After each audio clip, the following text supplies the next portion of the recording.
Hello and welcome to this week's episode of the Obscurity of Maximum Security with Kara Phillip and most importantly, Mike Johnson. Hi. What are we talking about today? Well, I was involved in a big altercation. We already talked about one of them, but this was another one. This was on Columbus Day, 1989. Columbus Day observed.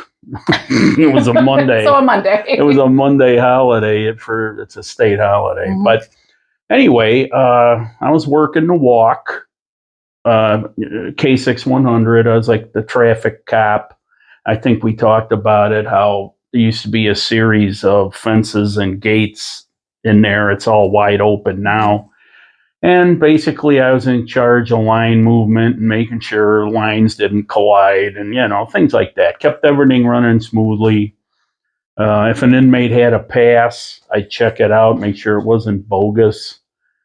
One time I had an inmate give me a pass, and he had he had signed it Lieutenant Kane. Okay. There was no Lieutenant Kane. I was going to say, is there a Kane? And I knew him from the cell house. He liked a singer back then named Big Daddy Kane. And I'm like, all right, this ain't going to work. I sent him back to the cell house, and I got on the radio to let the sergeant know. I said, hey, I got a 1016 76-20. I got an inmate coming back to you. And he's like, what's up? And I said, he's bogus. He's got a bogus pass. And I got in trouble for saying bogus. So, yeah, they called me in the office and say, don't be saying bogus on the radio. Were you supposed to I swear to I don't know. I was surprised. Yeah, anyway, that's a weird one. Yeah. Okay. So anyway, this particular day, I'm out on the walk, and the sergeant who was in North Seg come out, and he comes up to me and he says, the inmate's got the keys, top half. So we went in and told the captain. What happened was he was locking a guy up on the top half of North Seg, and he had a cellmate, which was very rare to have two guys in a cell in North Seg, but they jumped him. And they, tuned him up a little, got him down on the floor. They took the keys and started opening up all the cells. So, unbeknownst to them, they just had the keys to the top. They didn't have they thought they had the keys to the whole house.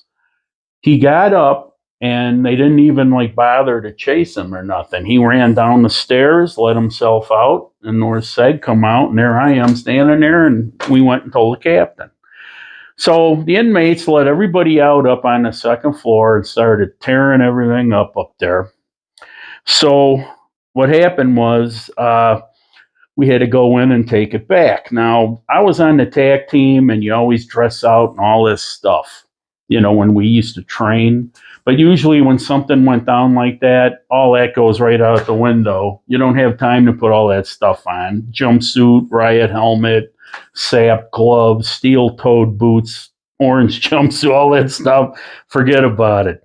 So what happened was somebody went to the TAC room and got a sack full of riot batons.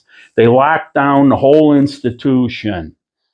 And so everybody grabbed a baton. I think there was 8 of us, maybe. I don't know for sure. And how many guys are up there? Well, let's see. How many cells were up there? It's not huge. So that's what we call Death Row. Like if you go on any of the tours or anything, it's the building that says it's never too late to mend on the floor.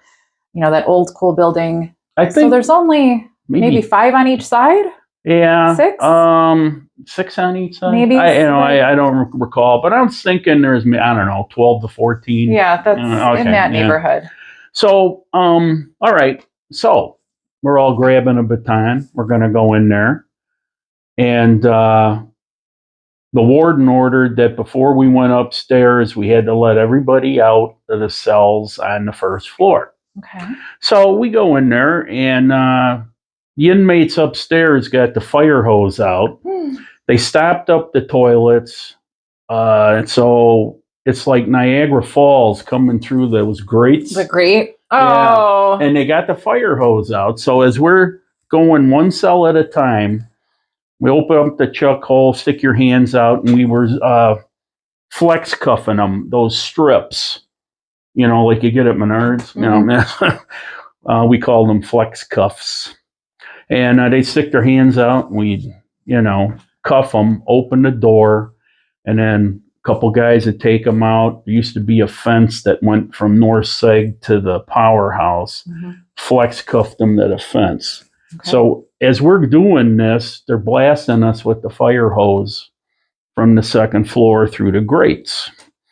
So we continue along, stick your hands out of the chuck hole, zips from, okay, we get everybody out, no incident, except we're all soaking wet.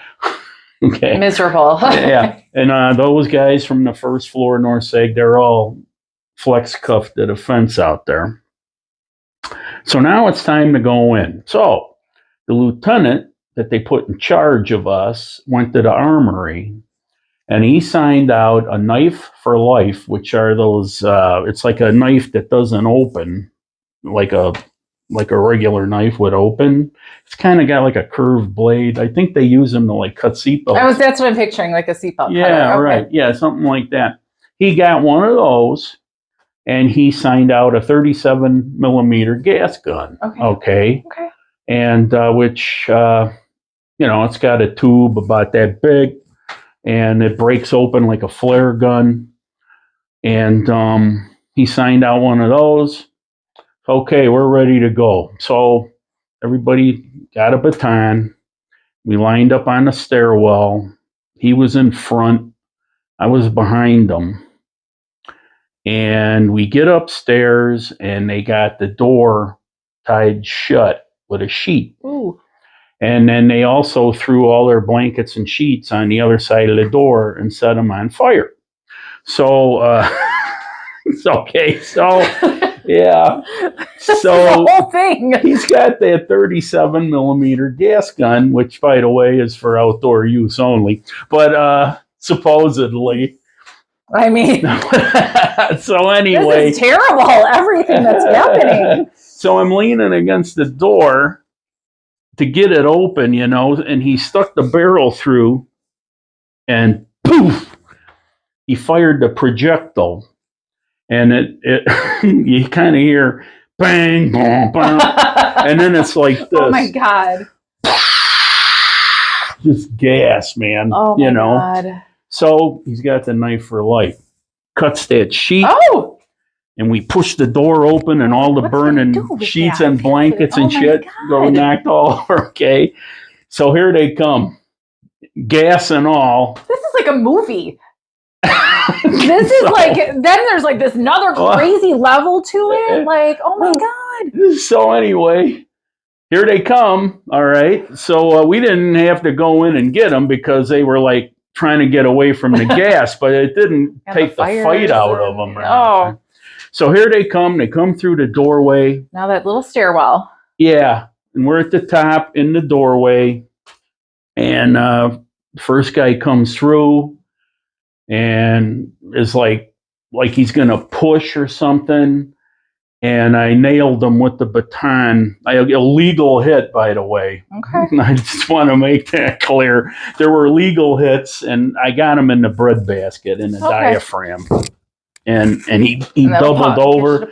And then at that point, all hell broke loose. It was just a big brawl on that stairwell. Oh, my God. And big fight ensued. Nobody got hurt really bad. And we just kept, they're fighting on the way down the stairs, and, they're getting hit, but they're getting pushed. And we had guys downstairs grabbing them and cuffing them. Okay. And dragging them outside. Once you get them far enough down, now they're kind of by themselves at the end of the stairs. Okay. And flex cuffed them to the fence with the rest of the guys from downstairs. So, we won.